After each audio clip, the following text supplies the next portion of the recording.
Blinkit lost 1400 crore for just these 10 minutes.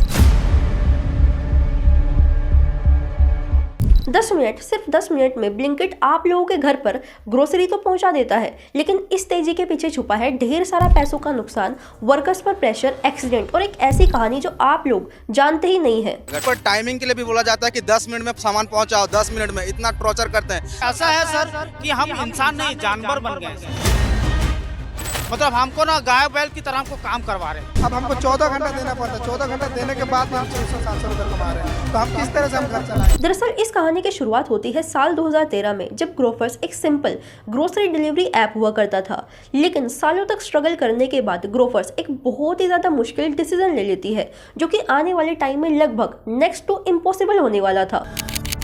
और वो decision था रीब्रांड, मॉडल चेंज और एक प्रॉमिस।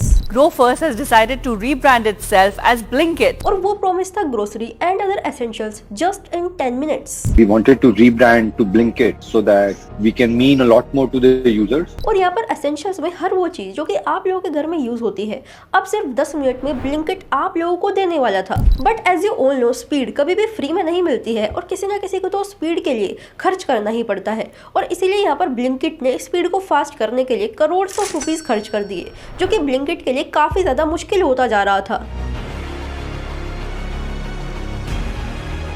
लेकिन फाइनली ब्लिंकिट ने जो ये इतना स्पेंड किया था स्पीड को बढ़ाने के लिए, अब ये सक्सेसफुल होता नजर आ रहा था, क्योंकि अब हर मोहल्ला एक डार्क स्टोर और एक ऐसी रेस में कन्वर्ट होता जा रहा था जहां पर आपके हर सेकंड का हिसाब रखा जाने लगा था। आपके 10 मिनट की डिलीवरी को पूरा करने के लिए ब्लिंकिट को हर 1-2 किलोमीटर पर एक डार्क स्टोर रखना पड़ता है, जिसका रेंट, खर्चा, लेबर और जितने भी अदर एक्सपेंसेस हैं, उन सबको मिलाकर ब्लिंकिट के लिए जो खर्चा है ये बढ़ता ही जा रहा था। Blinkit grocery delivery firm Blinkit.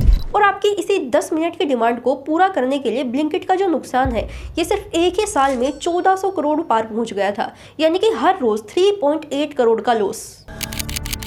यहाँ पर कस्टमर्स तो काफी खुश थे, लेकिन इन्वेस्टर्स की रातों की नींद उड़ी हुई थी। लेकिन यहाँ पर इन्वेस्टर से भी ज्यादा बड़ा बोझ गिरता है डिलीवरी बॉयज पर। जब भी आप कुछ ऑर्डर करते हैं तो ब्लिंकिट के अंदर टाइमर ऑन हो जाता है, और अगर डिलीवरी बॉय थोड़ा सा भी लेट हुआ तो उनकी इनकम वहीं पर ही कट। और यहाँ पर अपनी इनकम को बचाने के लिए डिलीवरी बॉयज के लिए रश ड्राइविंग एक हैबिट बन गई। लेकिन साल 2022 तक ब्लिंकिट के जो पैसे थे ये बहुत ही ज्यादा तेजी से खत्म होते जा रहे थे, और यहाँ पर ब्लिंकिट को अपना जो फ्यूचर है ये अभी भी अनसर्टेन ही दिखाई दे रहा था। लेकिन इसी बीच में एक हीरो की तरह एंट्री लेता है Zomato. Blinkit is now more valuable than Zomato. Blinkit reported over 2,300 crore rupees in revenue. When they now speak about Zomato, they speak about Blinkit. Blinkit is actually bigger than Zomato right now. और यहाँ पर Zomato ने Blinkit को 4,447 करोड़ की massive all stock deal दी। अब देखिए यहाँ पर जो ब्लिंकिट है ये ऑफिशियली Zomato का हिस्सा बन गया था। लेकिन अभी यहाँ पर जो सबसे बड़ा सवाल उठता है वो ये उठता है कि Zomato ने आखिर इतना बड़ा रिस्क क्यों लिया। तो देखिए इसका जो जवाब है ये काफी ज्यादा सिंपल है। Zomato का फूड डिलीवरी के बाद ग्रोसरी का प्रॉब्लम सॉल्व करना इंडिया में यही नेक्स्ट माइलस्टोन था, जो कि ब्लिंकिट ने ऑलमोस्ट 50% पहले ही डन कर दिया था। और आज के टाइम पर जो ब्लिंकिट है ये फ्रूट से लेकर वेजिटेबल, फोन से लेकर चार्जर, यानी कि जितनी भी चीजें आप यूज करते हैं अपनी लाइफ में, उन सब को सिर्फ 10 मिनट में ही आप तक पहुंचा रहा है। और उससे भी ज्यादा शॉकिंग बात यह है कि जो डार्क स्टोर पहले लॉस में चल रहे थे, अब वो प्रॉफिट में आ चुके हैं। जो चीज अब से कुछ समय पहले इम्पॉसिबल नजर आ रही थी, आज के टाइम पर वो रियलिटी बन चुकी है। और आज के टाइम पर क्विक कॉमर्स ये एक प्रॉफिटेबल हॉटस्पॉट बन गया है। और आज के टाइम पर इंडिया वेट नहीं बल्कि ब्लिंकिट कर रहा है।